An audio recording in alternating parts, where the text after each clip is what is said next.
Are you ready to take your business to the next level? Every day there are countless books and articles that are published offering the key on how to make your business a success. It's easy to feel overwhelmed trying to keep up and run your business. That's why Deb Creer created the Business Power Hour. Keep up on the latest trends, best practices, and techniques for how to make your business a success. Let the Business Power Hour do the heavy work for you. Good morning, good morning. I am Deb Creer, and I am passionate about giving professionals the tools that they need to make themselves and their businesses as successful as possible. And today we're going to have so much fun. Actually, this is take 2 because I forgot to hit recording at the start. But we're going to be talking with the fabulous Nancy Jonker, and this is going to be a great program. So Nancy, thank you so much for joining us today. You're welcome, Deb. It's such a privilege to be here. You're a very professional and consummate host. Except when I forget to hit record. So let me tell people a little bit about you, and then we really will just dive into this. So Nancy Jonker, PhD, has over 31 years of experience in the leadership transformation space and has mentored over 220 leaders on 4 different continents. She is the host of the Audacious Leaders Podcast, which I've been a guest on, and is founder of Audacious Leaders M.O, a program that catapults leaders to new heights through leveraging mindset, cutting-edge principles in neuroscience and psychology, and the 4 signature strengths of their team. Nancy works as a trusted advisor and consultant, offering executive workshops and retreats. So again, Nancy, welcome. Thank you so much, Deb. And one of the things I like to do right at the beginning is give people 3 action steps that they can take that will help them show up as audacious leaders, whatever they might be leaders of. Mm-hmm. So the very first thing is power poses. And that's taking any expansive stance, be sitting back with your arms behind your head and your feet up on the desk. It can be the Wonder Woman stance. Can be the victory pose. When we do that for 2 minutes, we actually shift our internal chemistry and we increase our confidence hormone and decrease the stress hormone, cortisol. And we actually end up then being more of ourselves in whatever setting we're going into. So whether it be an interview or a meeting or a challenging conversation, it can be really helpful to have that power pose ahead of time. You can do that in the bathroom stall even, right? Right. You're in there going, Maybe you shouldn't breathe deep. Somebody else in there might think something was weird. So the second thing to help people really show up as audacious leaders is to have a daily gratitude practice. Okay. And gratitude can sound almost old hat because we've talked about it for a good long time, but we still don't really know anything better. Because gratitude raises our vibration and it shifts actually our perspective. So we might be writing the 3 things that we're grateful for in the morning and the 3 things that we're grateful for in the evening before we're retiring. But what happens is because of the reticular activating system, this little part of our brain that filters out so much of our stimuli in our environment, we start paying attention to the things that we're grateful for. So it actually shifts what we notice and what we focus on. So it becomes a very, very powerful practice. Right. And we're looking at the positives as opposed to the negatives. Exactly. And when we are looking for the things that we can be grateful for, we find them and then they multiply. So it's a beautiful thing, right? Right. The third thing is what I call a resilience practice. And it's a way that we can manage setbacks. There's literature around this in the mindful self-compassion literature that Kristen Neff has really led the way with her research. But what this is it's a 3-part process where we start by being mindful. And that is that we're self-aware about what's going on and what our reactions are to things that are going on in our day.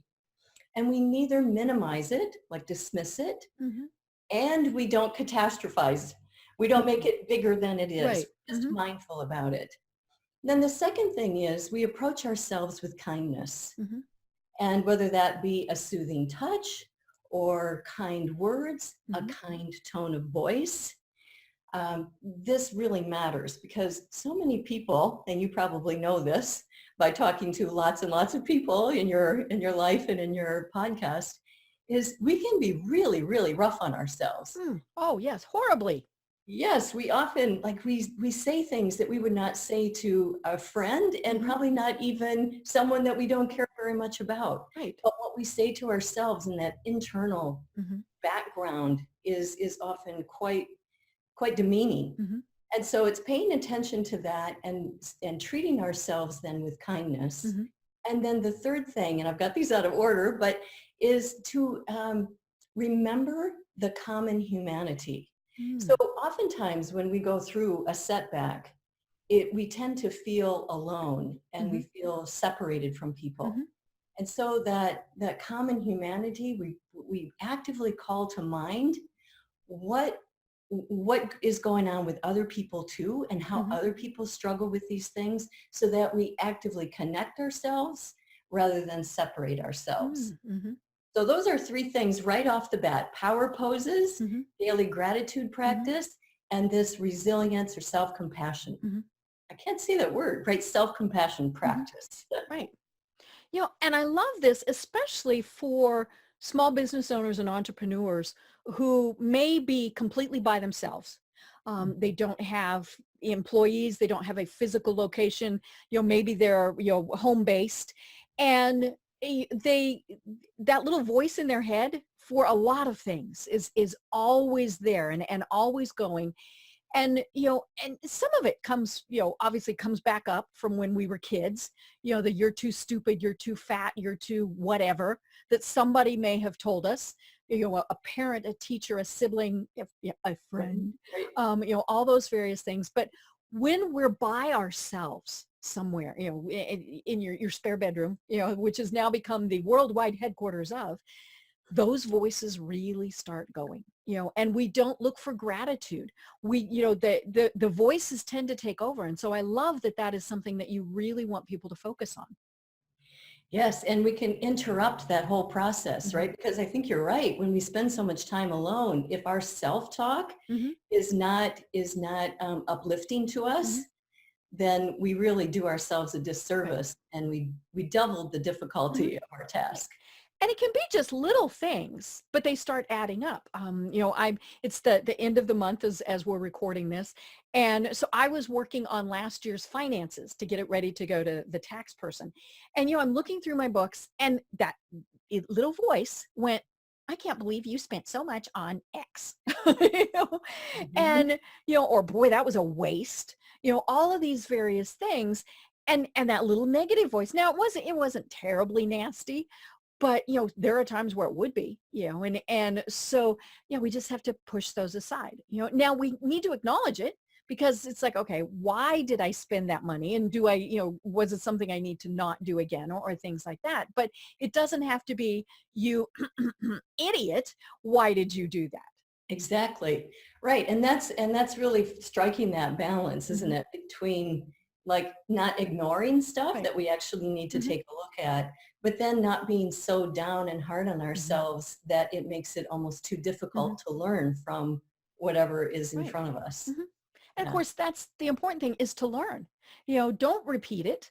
Or if it was good, repeat it, but you need to know how to repeat it, and probably even make some improvements on it. Right. Right. And so one of the things too, we know this from some research that's been done both at U of M and at Michigan State, is that the way we talk to ourselves, like we're much wiser if we use our name when we talk to ourselves. It actually seems to use another part of the brain. And so in the self-compassion literature, sometimes we'll talk about using an endearing term, right? So you might, like I might say, hey, Nance, go in there, or maybe you could learn from this. You could add like a sweetheart or a dear or a other endearing term. Yeah, it's like you were saying, that's kind of that comfort thing. Yeah. Which, it's so interesting we're talking about this in the business context. Right. Mm-hmm. But what I find is that so many business owners feel the loneliness really of leading, Right. and also aren't necessarily familiar with some of these things that actually form some of the basis of that emotional intelligence, and how we lead with ourselves, and then how we lead by example, and how we can lead our people and help develop them. Right. And when we can create that sense of kindness toward ourselves, that starts to get reflected out and have that ripple effect in terms of the people that we're leading. Right. And it's funny when we meet people, say a networking event, we know the people who are generating that positivity. And then we also know, ooh, don't go talk to them. They're, they've got that gray cloud that's above them. And, we have no idea why, but and so hopefully we're drawn to the positive people, because, who wants to go talk to somebody who's going to whine and carry on? I want to go talk to the person who's going to say, oh my gosh, you're not going to believe the coolest thing that happened to me. And so, that's what we want to be, having that positive outlook also. And to be the kind of people that feel energized just by being around us. Yeah. Right. It's funny. There's a meme that I see on Facebook every once in a while that it's a cartoon, or drawing, and it said, this is what you should be. And so it's, there's little you, and it's yellow.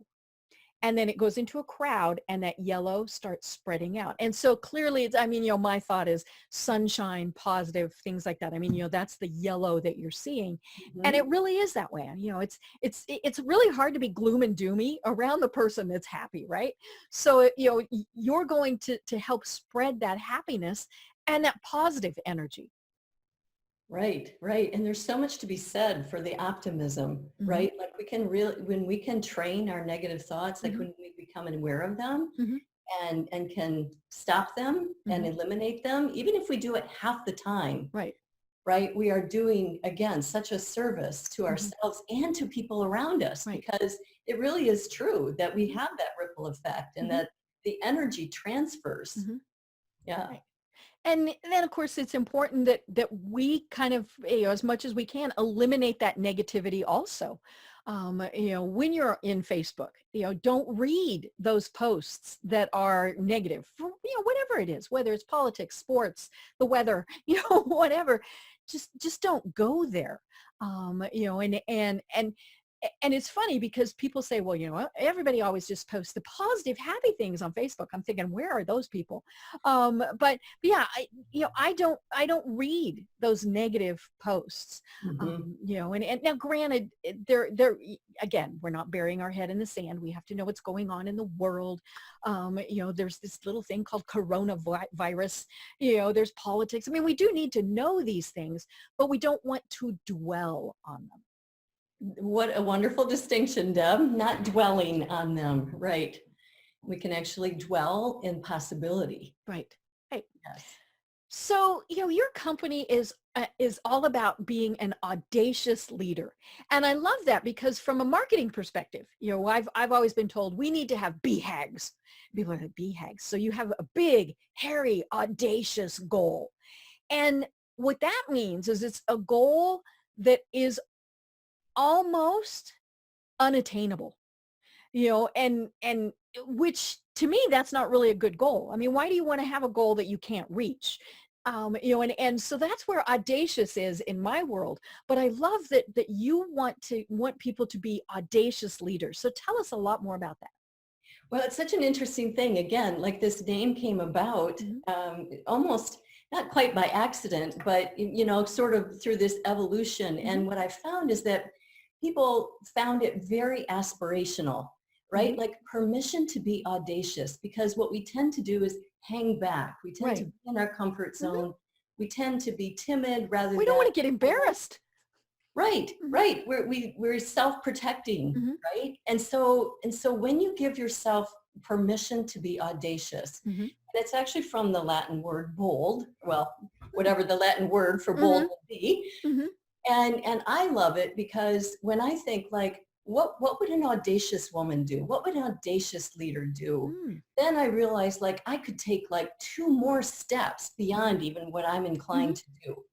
And so it gives me that freedom. And that's what I find with others too, that there's like this sense of permission and confidence that grows just from them saying, I can be an audacious leader. And for a while I was running an audacious women's group. And what we came up with as the tagline was audacious, gracious, and tenacious. And so it's an interesting thing, and you've probably seen this too, when we give ourselves permission to be all of who we are and not hold back, to have conversations that we need to have, to say the things that need to be said, we can actually do it in a very gracious way. Right. And we can bring our own tenaciousness or determination, a playful spirit. Like I think audacious sort of encapsulates all of that. And it helps us just move beyond where we would normally go. Right. And I love that you include gracious in there, because for many people, they think, well, you know, if I'm going to do all of that, I'm going to tell it the way it is. Well, okay, there's telling it the way it is. There's deliberately hurting somebody's feelings. You know, there's being a bee about it. You know, all these various things. And so by being gracious, it's almost like we're thinking, what would happen if somebody told me that? You know, and sometimes, yeah, it might hurt. I mean, you know, especially, but you don't want to deliberately hurt someone. Right. And it is an art, right? To be able to say what needs to be said and do it, you know, to allow ourselves to be audacious, but not in an overbearing kind of way, not in a careless or reckless way, but in a gracious way, and one where we respect our own right to show up authentically, but that means we also respect the rights of everyone to have their own unique style and freedom to be themselves. Right. Now, this just sprung into my mind. Is it harder for women to do this than for men? Well, that is such an interesting question, because I think that women have their own struggle with it, right? Like we might tend to be more timid or might hang back. But I think when we're talking about like the overarching concept of audaciousness, I have found men who really, really resonate with the concept as well. And so, well, you have a background working with women. I have a background working with women. And so I do love working with women and helping them with this, because with men, what I find, like with business owners, with men, sometimes they're afraid of being the bull in the china shop. Right. And so rather than saying what needs to be said, they hold back. And this is so often the case. Whatever we fear doing, we end up doing more of. And so when, like, there was this one business owner that I was working with, and he believed that there was no room for his style because he was very, very direct. And so he would try to keep his mouth shut, basically. And then we know what happens with that, right? You get frustration builds and builds. Right. And then what does come out is not gracious at all. No tact, no gracious. So if you Bad think words. about that audaciousness, I think about it as really giving ourselves permission to be who we are and to be that freely without apology. And again, we're not talking about being overbearing and we long to say things so that it comes out in a really frustrated, kind of demeaning way, but really acknowledging everyone's right or ability to be their authentic selves. Right. So, you know, it's interesting because it is obviously a skill, you know, and something that many people need to learn. So how do you work with people to kind of help them bring that out? Yeah. We bring out our audaciousness. Ooh, that sounds like something fun. It does, doesn't it? That's what I mean. It sounds fun. It sounds aspiring. And so I have a system that I use and have created a model around it. And it's really a discovery process and then an integration process that enables us to flow. And so the first thing that we really discover is our strengths. Okay. And many people don't know what their strengths are. Mm-hmm. And so that's the first process. And then a lot of people don't actually know that there's three parts of the mind. Mm. We all tend to know about the thinking Mm-hmm. and the feeling, right? The Right. thinking, the IQ, the Mm-hmm. expertise, the knowledge that we have, and then the feeling, the motivation, our Mm-hmm. personality. We're used to having those things Mm-hmm. assessed. But there's such a thing as the cognitive, the actual how we do things. It's our instinctive approach to problem solving that Mm-hmm. stays stable over the course of our lifetime. So when people don't know what those strengths are, they can't work efficiently. And so that's the very first thing that we do in our program is we help them discover what their strengths are. There's wonderful tools for that. And so it opens up a whole new world for people oftentimes. Mm-hmm. And then we can take that further. We can look at how they interact as a team around those strengths. And it becomes just really an important thing for them to not only become more efficient, but understand how they best work, Mm-hmm. how they can go with the grain, how they don't need to work against themselves, Mm-hmm. like paddling upstream. So again, that's the first thing that we do. Mm-hmm. And then we move into this process of cultivating potential. And that's in ourselves, in the people around us, and in our teams. And you might be familiar with the concept of a growth mindset versus a fixed mindset from Carol Dweck. And I'm a clinical psychologist by training. That's what my PhD is actually in. And so as I would work with people over time, we were always looking for whatever health that was there, and then we would be expanding it in a developmental model. And I think that that's one of the most effective leadership models as well. It's developmental in nature. People's abilities are not fixed. Mm-hmm. And when they have a growth mindset, what that means is that there's freedom and flexibility to grow. Mm-hmm. And it allows us to become more vulnerable. Mm-hmm. Because if we think that our abilities are fixed, what we end up doing sometimes is we hide. Right. We don't want our fallibilities to be uncovered. Mm-hmm. And so we might not take risks. We might not do the things that would expose us. We might not let ourselves be vulnerable. But when we have that growth mindset, we can actually move into that. Mm-hmm. You couple that with some of the things that we talked about right at the beginning of this conversation about the resilience practice and the gratitude and so on. What it means is that it enables us to take more risks because we're not so afraid that we're going to fall flat and not be able to get up again. Mm-hmm. So anyway, this is part of the process of how we work with people. And I have these three things that I say that people, like, Romeo has to be a Romeo. And what I mean by that is that we need to work in areas that really allow for our strengths. Okay. And we need to have a role that fits us. And if as business owners or leaders, we're in a role that doesn't fit us, we're constantly wearing ourselves out and working against ourselves. And so again, a business owner that I was working with, once he found out what his strengths were and then was able to really live into that role and do things his own way, oh man, his health improved, his relationships improved, everything improved because he was allowed to really lead in his own style. Right. So I'm going to take a sip of water here.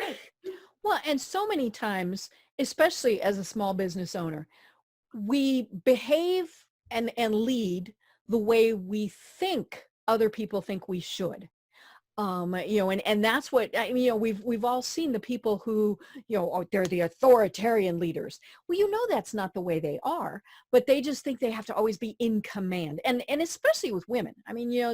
I've seen that so many times with women who think that they have to be, they have to be the bitch. Let's just, because no one will respect them. No one will pay attention to them unless they are this, non-emotional, non-feeling, authoritarian figure.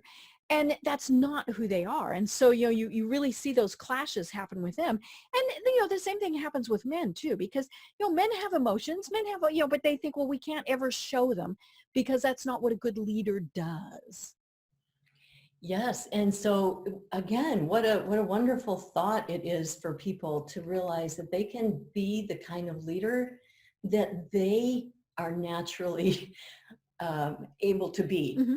And so sometimes I call that like just be yourself leadership. Right. And again, that's not a cop out. That's not like saying like I'm just going to show up as me and everybody Right. just like take it or leave it. Mm-hmm. It's a developed art form, Mm-hmm. really, about how they lead as themselves. Mm-hmm. They show up authentically. They lead with vulnerability. Mm-hmm. Right? Brene Brown talks a lot about brave leaders Mm-hmm. and this whole place of vulnerability and how that changes the culture in an organization.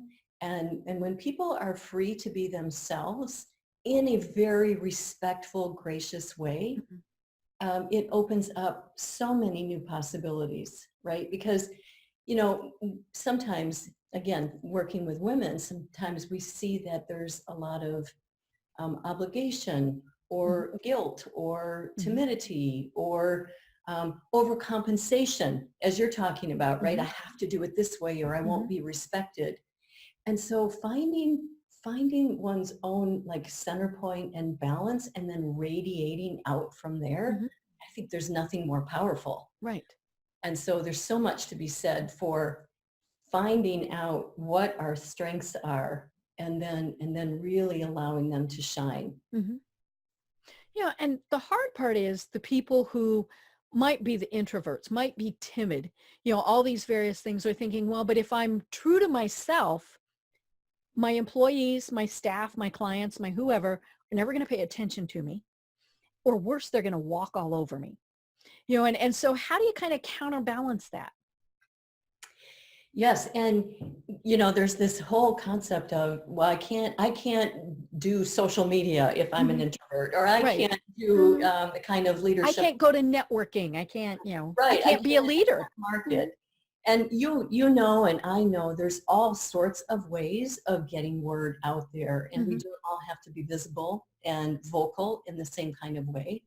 So again, I think that trick is to find the way that works for you and then to really let that grow. And so, one of the things that we talk about, I use the Kolbe assessment, and that's really where people find those instinctive strengths. And so like I'm a researcher by nature. And so when I allow myself to use that as part of my marketing, it's one of the reasons podcast works for me, because I love getting to know people and I love getting to know their work and doing the research ahead of time and then letting that grow. So there are some people who do it naturally through research. There are some people who are naturally going to go out and just talk. And there's people who are naturally going to go out and be on social media. And so again, what I'm thinking is that it's so important to get to know yourself, to develop that self-awareness, and then really have the confidence that you can do it your way in a way that works for you. We really don't have to be mimicking other people and their leadership styles in order to be effective. And in fact, we can actually work to our own detriment when we try that. Right. Yeah, it's funny. I worked for a CEO one time who, brilliant man. I mean, he knew what he was doing. Horrible at presenting it to a large group of people. And so we worked a lot with presentation skills and all of those various things, and we never did the, pretend they're all naked type of thing. No, because that's scary. I'm sorry. There would be some people I'd be like, oh, no. And so, but one of his most favorite things in the world to do was we had a phone system where you could leave a voicemail message that would go to every single employee. And he loved doing that because he could send, and he knew, keep it short. People are really busy. So it was, never more than about 60 seconds long. But he loved to do that. Now, everybody knew, okay, this message went to every single person in the company, but it was so much more personalized, so intimate. I mean, you got a voicemail from him. And that was his favorite way to communicate good news. Now, he didn't do it for bad, which that was probably good. I mean, that would not have been a good thing. But yeah, when there were good things that he wanted to communicate, he would just bam out those quick little voicemail messages. And and he recognized that was one of his best ways, because he pictured a one-on-one conversation as opposed to the standing in front of 400 and 500 people. Yeah, that's a beautiful example of someone really finding his own way and how he can use whatever technology to work for us, right? We have that now. We can leave video, emails, we can use the written word, whatever comes most naturally. Right. And of course, part of that is that way he and, whoever is doing this, they have control. There's no Q&A, which that's what a lot of people really don't like. It's not the presenting part. It's the, oh my gosh, they're going to ask me questions. And so, he really liked that. But that was great. I mean, he got those messages out there. And if people had questions, they found ways to ask them of him. But, it was just, he just recognized that was the best way that he was going to communicate. Yeah, well, it's a beautiful example. And I just think there's so much to be said for people finding their way in their own leadership style. And again, this whole concept of emotional intelligence, it's getting this resurgence again. Right. And people are really recognizing that this is an important concept that we need to move with. Right. And so self-awareness is the foundation of that. And so whatever people can do to become more self-aware, and again, some of those practices we talked about earlier, that mindfulness, right. Whether that comes through meditation or a daily practice of journaling or whatever it is. The other thing that comes to mind just as we're talking is this whole concept of tiny behavior changes. And I think that, it's still kind of close to the new year and people make resolutions, and we're all quite familiar with the idea by now that resolutions don't tend to stick. And so James Clear in his book Atomic Habits and BJ Fogg in his work with Tiny Habits, the idea is that if we want to make big changes, we start with the smallest unit possible. Right. So for instance, if I were wanting to start a journaling practice, and there's great research to show that journaling is good for our health, especially when you're going through something. What, in the past when I worked with clients around this, they're like, well, I want to journal, but I've never been able to make that work. Right. So what we do to make that a habit that they can actually continue is to break it down into its smallest unit. So for instance, the task would be that you have a book, right? Maybe it's a spiral bound notebook or something like that. And the goal each day is to get it out and to write the date. That's it, right? And you get the dopamine hit just from having that victory. Yay, I remembered. I think it is BJ Fogg who talks about the habit. If you want to start exercising after work, the goal that you commit to is to put on your tennis shoes when you get home. Right. And people think that's cheating. Like when I'm working with people, they're like, but Nancy, isn't that cheating? It just seems like too small of a goal to really count. And it's like, no, this is the building blocks. Right. And they become so important. And this whole concept of we can change our behavior, but we want to start with those small units that allow for success, that build on one another. Right. Yeah. So I'm a big fan of small, atomic, tiny habits. Right. Yeah, because one of those times when you write the date down, you're going to write more. Exactly. And you might not write more than had a great day, but it does that. And it's funny because you mentioned journaling. I grew up in the age when we had diaries, right? Oh, yes. And we got them for Christmas.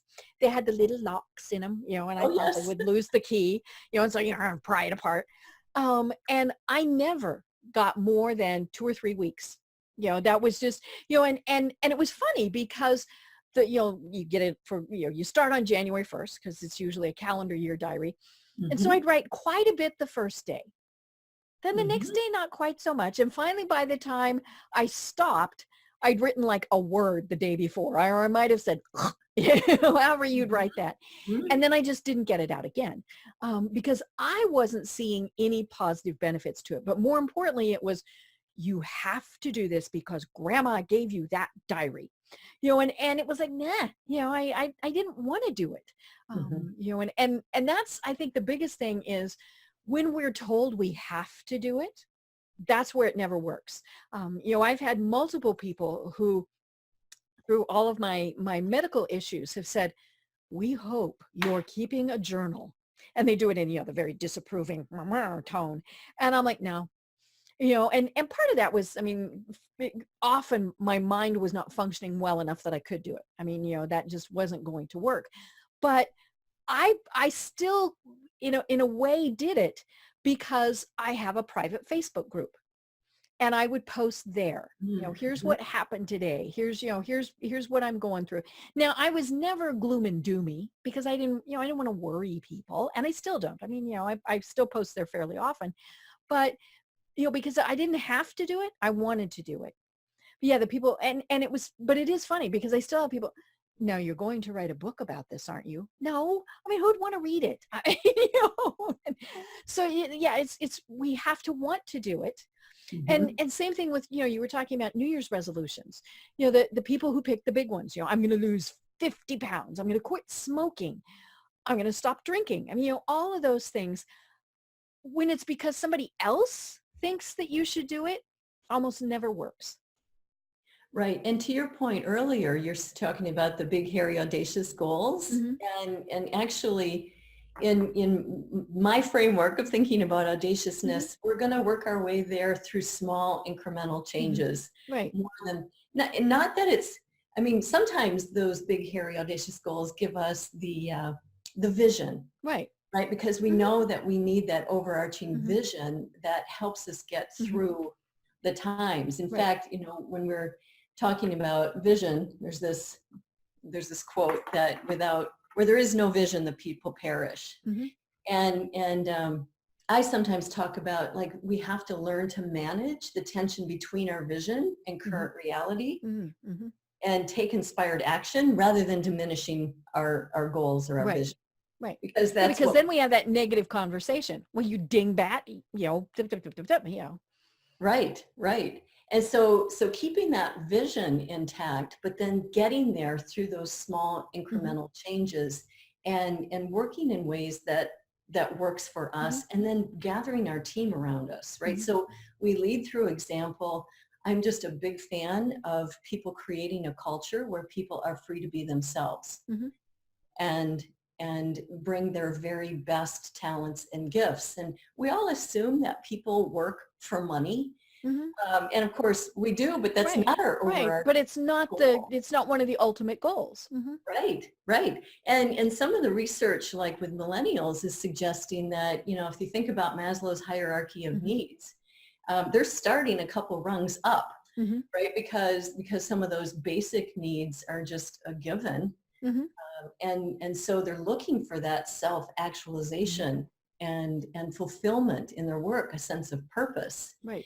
And so when I go in and work with companies and business owners, sometimes what I realize is that vision that the business owner may or may not be able to articulate isn't always shared in a way that really makes other people want to get up and get out of bed and come to work and fulfill this vision.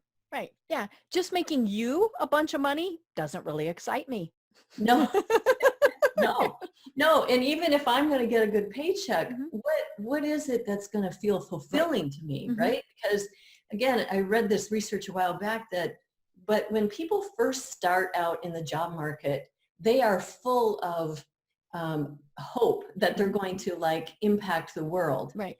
And generally 1 to 2 years into the workforce, and that has really, really diminished. Right. And now they're just sort of showing up and doing what they need to so that they can go home and enjoy the rest of their day. And so the work that I'm talking about, as we seek to leverage strengths and cultivate potential and remove roadblocks that get in people's ways, we're really helping them like have the kind of efficiency and flow during their workday. That means that they can enjoy the day when they're at work, and they've got energy left over for their most desired activities later on. Well, and companies are recognizing this, and whether, you're a company of one or a company of thousands, and technology has obviously helped. There are some people who really are going to do their best work after 9 p.m. Okay, that's not me. But if that's the person that I'm working with, then I need to recognize that, and give them that freedom, as opposed to, no, you have to be at work at 8 a.m. and you have to take a 15-minute break.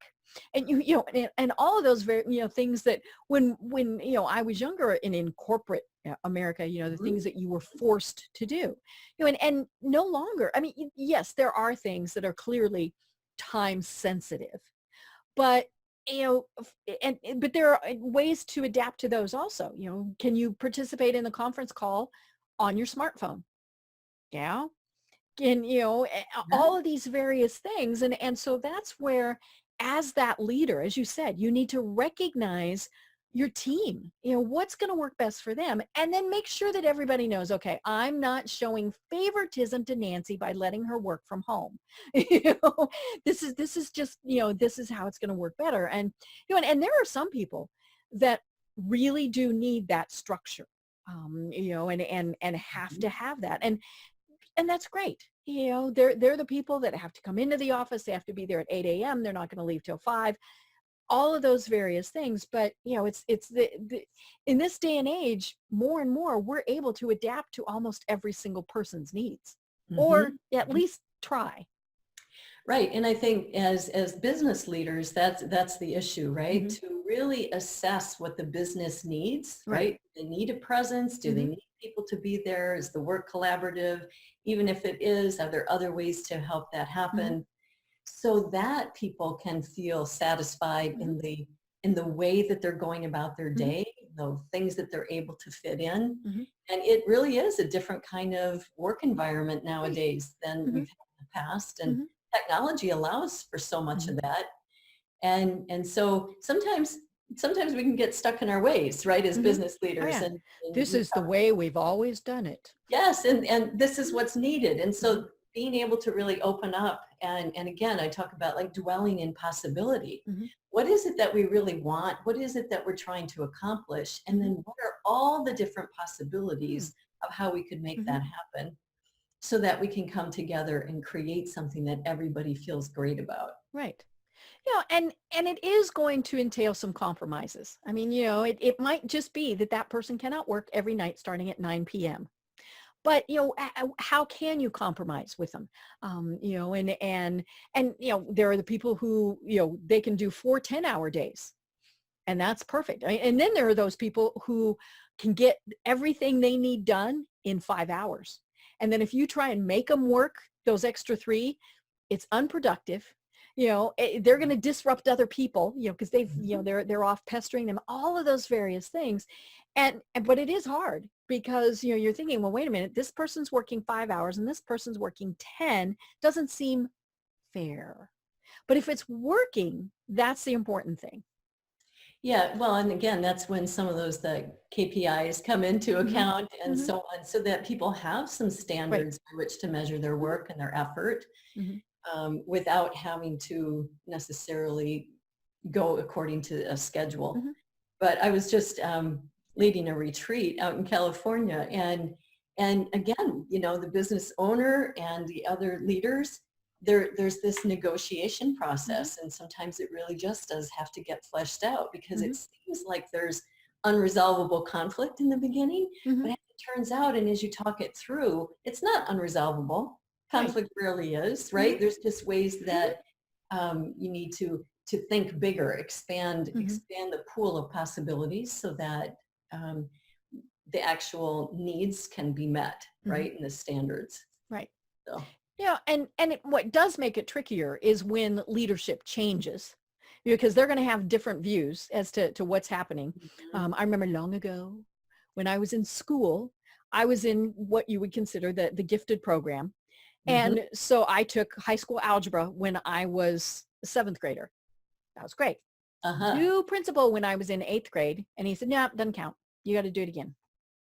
And I actually changed principals 3 times. I took high school algebra 3 times. And so finally, by the time I was a freshman and was really supposed to be taking it, the very wise math instructor said, we're just going to skip, because there was a group of us that they just Mhm. kept doing Mhm. this to.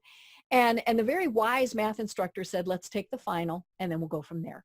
And so then that was okay. But yeah, I mean, it was very confusing because this person felt this way, then this person felt that way. And as the student or, as an employee, you get jerked around, but that's where it comes back to the benefits of being audacious. Now, as a 12, 13-year-old, however old, that's probably a little risky. But if you're an employee, you should be able to feel comfortable enough to say, wait a minute, let's have a discussion here, and then go at it as adults. Mhm. Mhm.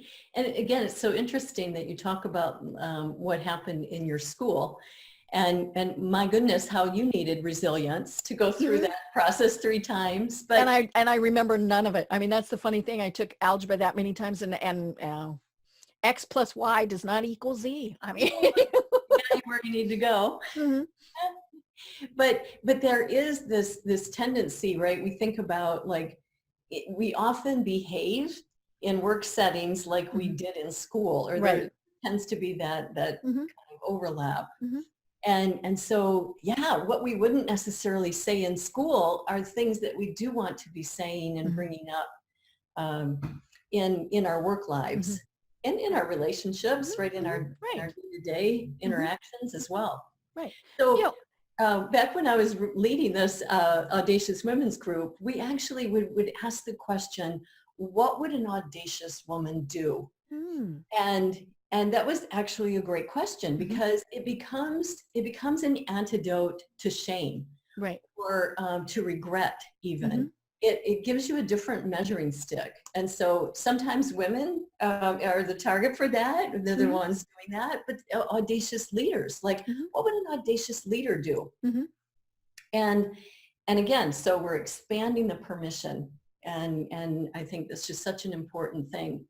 And sometimes it's that we would become vulnerable. We would Mhm. share things. We would Right. disclose things that we wouldn't Mhm. otherwise. Right. Right. And sometimes it means that we find someone else to go do our disclosing to so that Mhm. we can be the leader that we need to Mhm. be in this particular setting. Right. So again, it is this art of knowing what to do when. Mhm.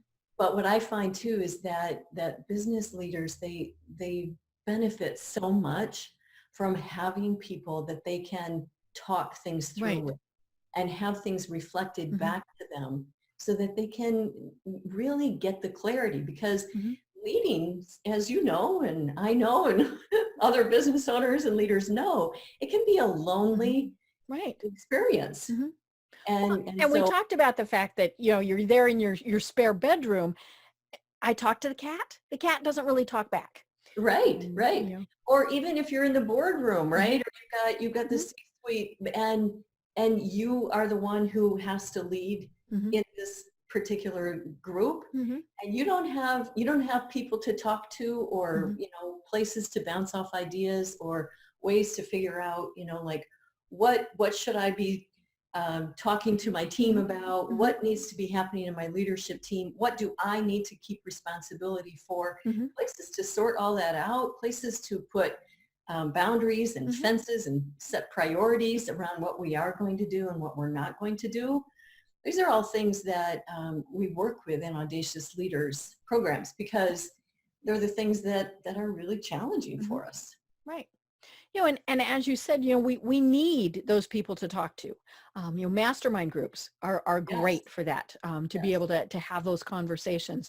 And so wherever you find that, you know, you, we do feel very isolated. So, when you can talk about things like that, and again, that's where technology is so cool. You can be in a mastermind group with people that are 1,000 miles away.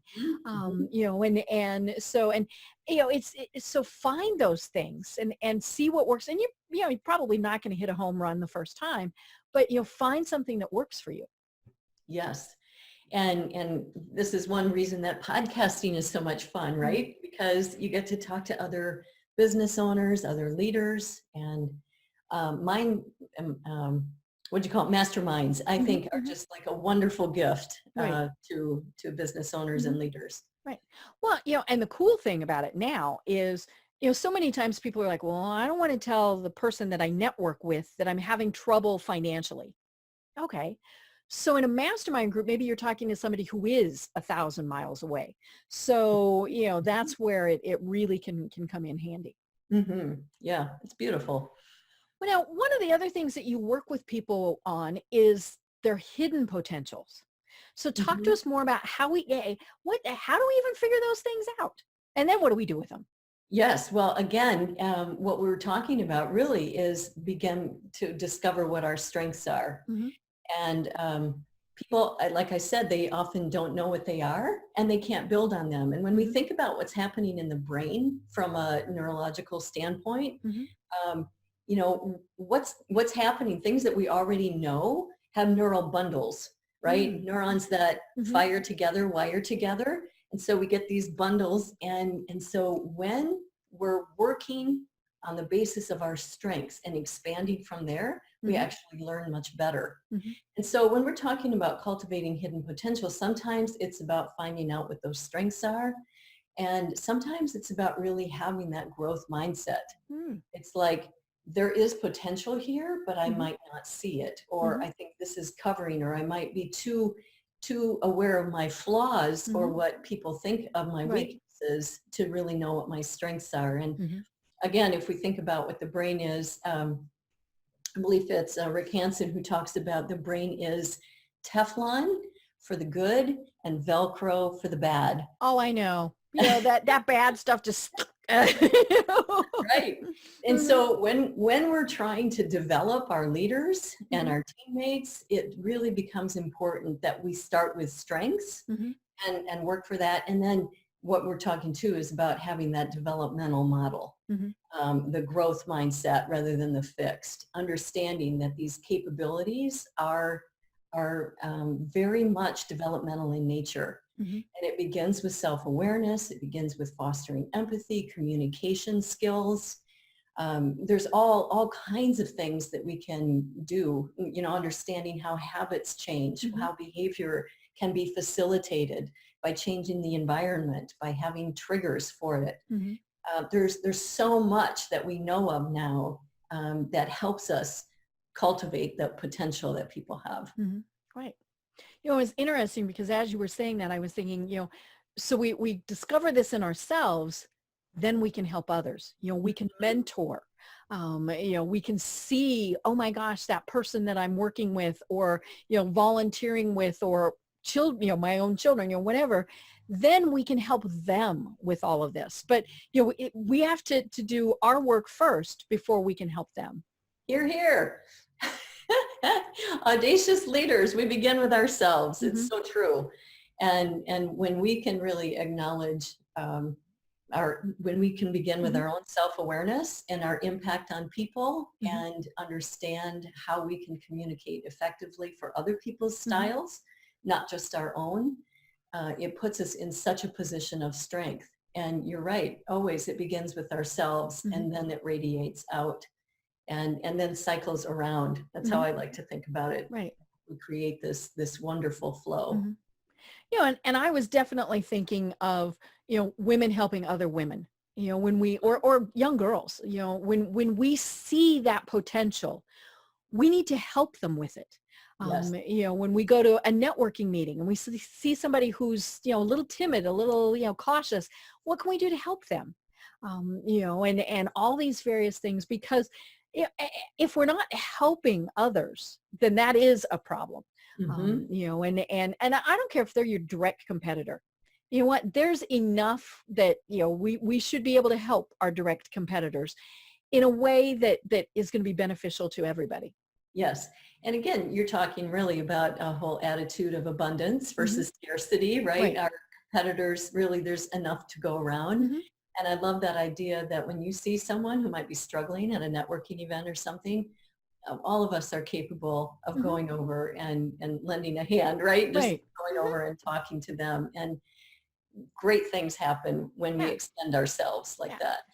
And maybe that's one of the goals that we need to have is when we go to a networking thing, if we see somebody who is by themselves, go talk to them. Even if it's just idle little chit chat, go over and talk to them, because more than likely they're new to the group. And, and they're there for whatever reason, somebody told them they had to be, their boss, whoever, just go over and talk to them and say, hey, welcome, and develop that quick little, conversation with them. And then maybe you're going to figure out, oh my gosh, I need to introduce this person to that person. And then it just goes from there. So I really do like to think about networking events as an opportunity where we can be audacious and gracious. And I love that particular combination. Right. Yeah, because there are times where I go to a group that I've been at, 50 times, and I'm just not feeling it. I'm just going to go stand in the corner. But if somebody comes and talks to me, then that's going to get me out of that mood. But yeah, especially if I see somebody who's new, I like to go in and just say, hey, welcome to the group. Is there anything I can do? And then you'll get feedback from them, if they're just, but, of course, the funny thing is, more than likely, when you've gone and talked to them, somebody else is going to come up and join the group. And then it just, kind of snowballs from there. Right. And we've all been there, right? We've all been at a networking event that we feel intimidated by for one reason or another, or wish that we could just kind of go home again. Yeah. So having someone reach out to you is such a beautiful thing. Right. And you never know, they might say, I really don't want to be here. And you're going to go, you know what, I don't either. And then you're going to, that's where the conversation is going to go. Right. Yeah. So Nancy, we are almost at the top of the hour. And this has been so much fun. We just scratched the surface on this. So I'm sure we'll be chatting again. But tell us a little bit more about how you work. And the one thing we didn't talk about is how you work with companies that are family-based. To me, that's that's a whole, different thing. But tell us how you work with people to help them become audacious leaders. Yes. Well, actually, we start with their strengths, and then we really do work to cultivate that potential. Okay. So one-on-one, groups, mindset, teams? Both. Yes. One-on-one. I do have a group program where people can get weekly group coaching live. And then we really do work to remove roadblocks. And those can be, within the leader, it can be within the leadership team, or it can be within the organization, wherever those are. And so, yes, sometimes, like I said, I just got back from California where I was doing an offsite retreat with a family, because there's so much at stake for families, right? Right. And people don't like to rock the boat. They don't want to bring up problems because they're not sure that they're going to find their way to a good resolution. And so those are the times that having an outside facilitator or trusted advisor is such a helpful thing, because it gives permission, or it gives freedom actually, to go into areas that they don't dare go themselves, where they can actually resolve conflicts. Because when we think about the dysfunctions of a team, we have to have that psychological safety and trust. And if that's gotten eroded over time, then we need someone to come in and really help rebuild that. And help us move forward with that. And of course, the family dynamic is, oy. It can be, yes, it can. Right. I happen to love that. I've worked with families for many, many years, and I just find there's so much richness in those relationships and in the success of being able to manage those tensions. I love it. Well, how do people connect with you? My website is a great place, nancyjonker.com, and it's nancyjonker.com. And I also can be found, my podcast is on audaciousnow.com. And as you know, being the LinkedIn guru that you are, that LinkedIn is also a great place So perfect. I love it. Well, do you have any final thoughts for everyone? I would go back to where we began today to begin practicing these power poses, have a daily gratitude practice, and practice this resilience of mindful self-compassion, and have that being mindful and connecting to common humanity and practicing self-kindness. Those are some wonderful things. And then I do have at audaciousnow.com breakthrough. There is an infographic with 10 action steps that people could take today. Perfect. To help them along this road. I love it. I love it. Well, this really has been delightful, Nancy. I've been having a great time talking with Nancy Jonker. I'm Deb Creer. And until next time, everyone have a great day. Tune in for our next program for even more trends, best practices, and techniques for how to make your business a success. The Business Power Hour, hosted by Deb Creer, is proud to be part of the C-Suite Network.